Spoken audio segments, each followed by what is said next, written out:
Je prends ça comme une marque d'affection. Et je trouve que c'est suffisamment rare pour être bien accueilli. Ça me touche de manière affective. C'est-à-dire que j'imagine les gens qui étaient chez eux et qui ont voté pour moi. Moi, c'est cet aspect affectif qui me touche beaucoup plus que l'aspect compétition ou l'aspect note. Non, mais franchement, je vais pas mentir, moi, c'était vraiment la rencontre avec Arnaud, quoi. Mais j'ai pas du tout de fantasme de genre, je vais tourner avec un tel ou un tel. Et Arnaud, c'est le seul où j'avais un truc un peu électrique, vous savez, comme un peu... En fait, c'est le désir.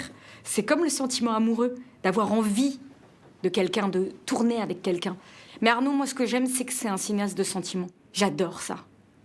J'adore. Mais finalement, ce qui, moi, me bouleverse le plus, c'est le cœur, c'est la bonté, c'est le sentiment. Je trouve que dans les films d'Arnaud, partout, en fait, il y a du sentiment partout, ça envahit. Et Roubaix et une lumière, c'est un film tellement humain. Et Arnaud, je trouve que c'est courageux d'être sentimental, en fait. Très courageux. Ce qui était particulier, c'était la première à Cannes. Ça, c'était fort parce que c'est la première fois que je vois le film, en fait. Et puis, je crois que c'est son film le plus... bizarrement, le plus intime. Même si c'est un polar, même si c'est finalement tiré d'un documentaire, tous les dialogues qu'on dit quand même avec Léa, avec Rochdy, avec Antoine, c'est des mots qui ont été prononcés, pratiquement tous. Ça, c'est complètement dingue aussi. Et bah, malgré ça, j'ai l'impression que c'est le film le plus intime d'Arnaud. Moi, j'ai adoré le film de Céline Sciamma. J'ai trouvé que c'était le seul film qui était à la hauteur de l'intelligence d'Adèle Haenel. Je trouve qu'elle est filmée de manière incroyable. C'est-à-dire que le regard, c'est une fille extrêmement intelligente, Adèle. Et je trouve que dans le film, là, Adèle, avec sa grande intelligence, on sent que Sciamma, elle la regarde de manière... c'est même indescriptible, mais il y a quelque chose où elle peut être pleinement ce qu'elle est, Adèle.